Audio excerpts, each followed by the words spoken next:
공자, 컨퓨시어스, BC 551년에서 BC 479년, 대표 분야, 유가, 철학, 대표 이론, 정명론, 대표 학파, 선진유학, 대표 저서, 논어, 관련 철학자, 맹자. 공자의 조상은 송나라 미자의 후손이다. 아버지 숙량흘은 안씨의 딸 징제와 야합하여 공자를 낳았다. 숙량흘은 첫째 부인과의 사이에서 딸만 9을 두었고 둘째 부인과의 사이에는 아들이 하나 있었지만 다리 장애인이었다. 건강한 아들을 원했던 그가 안씨의 딸과 혼인하기를 구하자 그 딸은 아버지의 명에 따라 혼인을 했다. 야합이란 숙량흘은 70살이 넘었는데 안징제는 16세여서 이에 맞지 않음을 일컬은 것이라고도 하나 아무튼 정상적인 혼인 관계가 아니었다. 어머니 안씨가 이 구산에 기도하여 공자를 얻었다. 나면서부터 머리 위가 오목하게 들어간 고로 인하여 구라고 이름 지었다. 공자가 출생한 후 숙량흘은 죽어서 방산에 묻혔다. 공자는 아버지 무덤의 위치를 몰라 어머니가 돌아가자 거리에 빈소를 차렸다. 지방의 나이든 여인이 아버지의 무덤을 알려주자 공자는 어머니를 방산에 합장했다.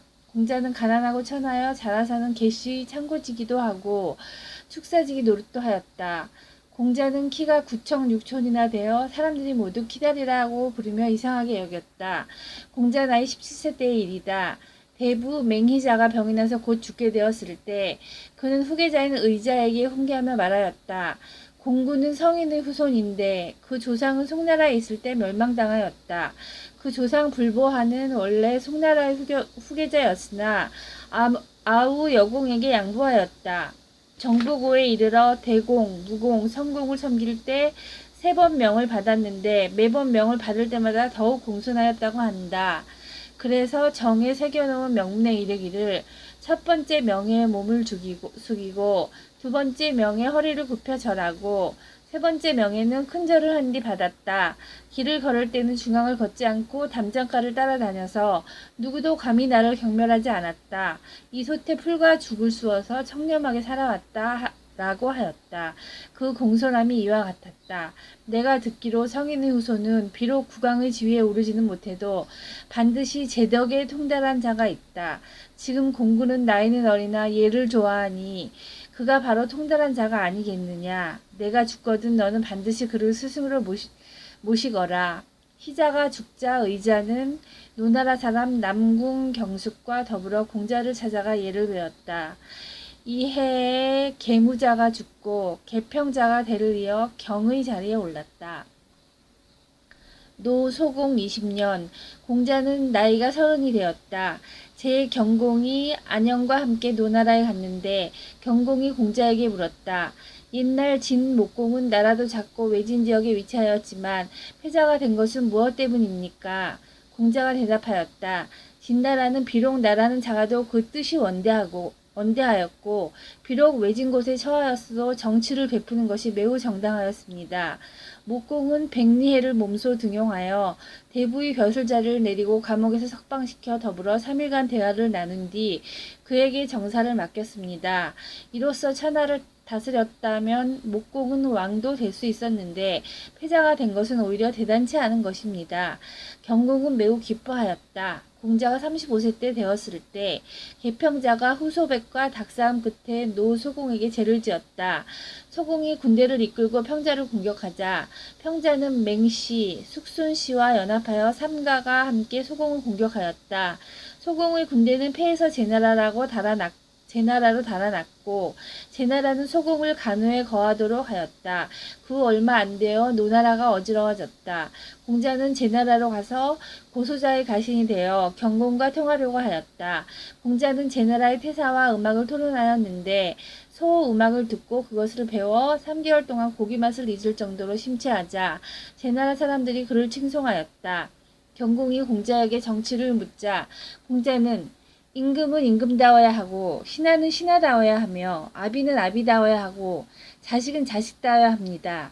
라고 말했다. 다른 날에 또 정치를 묻자 공자는 정사는 비용을 절약하는 데 있다고 하자 경공이 기뻐서 장차 공자를 봉하려고 하자 안영이 반대하여 이렇게 말하였다. 유자란 약디 약아서 법도를 좋지 않으며 오만하고 제멋대로여서 아랫사람으로 삼기 힘들고 상례를 숭상하여 애도를 다한답시고 파산할지라도 장래는 후이하니 풍속에 득이 없고 유세나 하고 다니면서 재물만 빌어먹으니 나라에 득이 없습니다.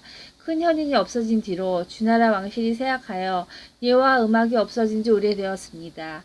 지금 공자가 예복을 성대하게 차려입고 임금에게 예절과 진퇴의 절도를 번잡하게 하고 있으니 여러 대를 두고 하더라도 그 학문을 다할 수 없고 한평생 하여도 그 예를 다할 수 없습니다. 임금님께서 글을 써서 제 나라의 풍속을 고치고자 하시면 어리석은 백성을 위하는 첫째 일이 아닙니다. 그런데 논어를 보면 공자는 안영은 타인과의 교우관계가 몹시 좋았다. 관계가 오래 지속될수록 더욱 그들이 존경을 받았다. 라며 안영을 찬양하고 있다. 그 후 경공이 공자를 보더라도 예를 묻지 않았다. 다른 날 경공은 공자에게 선생을 개씨처럼 받들지도 못하더라도 개씨와 맹씨 사이로 대접하겠습니다. 고 말하였다. 이에 제나라 대부들이 공자를 해치려고까지 하였다. 경공은 나중에 내가 늙었는지라 등용하지 못하겠다 하니 공자는 다시 노나라로 돌아갔다. 개씨는 공씨를 업신여기고 배신이 국정을 잡으니 이 때문으로 노나라에서는 대부 이하 모두가 바른 길을 무시하였다. 그리하여 공자는 벼슬을 포기하고 물러나 시, 서, 예, 악을 닦으니 제자가 더욱 많아졌다.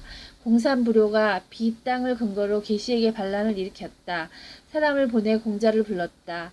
공자는 자신의 이상을 시험해 볼 곳이 없음을 답답해하고 있던 차였다. 그래서 말하기를 주나라의 무당과 무왕은 풍과 호 지방에서 일어나 왕이 되었다. 이제 비 땅이 비록 작지만 혹시 가능할지도 모른다 하고 가려고 했다. 자록을 화를 내며 공자를 막자 공자는 말하였다. 나를 부르는 자는 어찌 아무 생각이 없었겠는가. 만약 나를 써준다면 나는 동쪽을 주나라로 만들 것이다. 그러나 성사되지도 못했다. 그 뒤에 전공이 공자를 중도의 읍제로 삼았다. 1년 만에 사방이 모두 그를 본받았다. 그로 말미암아 사공이 되었고 사공에서 다시 대사구가 되었다. 공자는 나이 56세의 대사구로서 재상의 일을 맡게 되자 기뻐하였다. 또 정치를 어지럽힌 노나라의 대부 소종묘를 죽였다. 공자가 정치를 맡은 지 3개월 만에 염소나 돼지를 파는 자는 값을 속이지 않았고 남녀는 걸을 때 길을 달리하였고 길에 떨어져 있는 물건을 주워가지 않았으며 읍으로 오는 사방의 손님들이 관리에게 허가를 받지 않아도 되었고 모두 대접받고 돌아갔다. 제나라 사람들이 이 일을 전해 듣고 두려워하며 공자가 정치를 하면 반드시 노나라가 패자가 될 것이고 패자가 되면 우리나라부터 먼저 합병할 것이다 하면서 계책을 도모하였다. 그리하여 제나라 가운데서 예쁜 여자 80명을 뽑아 춤을 가르치고 화려한 옷을 입혀 장식을 한 말이 끄는 술에 30대에 태워 노나라 임금에게 보냈다. 이에 노나라 임금 이하 신하들이 종일 구경하면서 정치에 태만했다. 그러자 공자는 제사 고기를 보내주지 않았다는 핑계를 대고 벼슬을 그만두었다.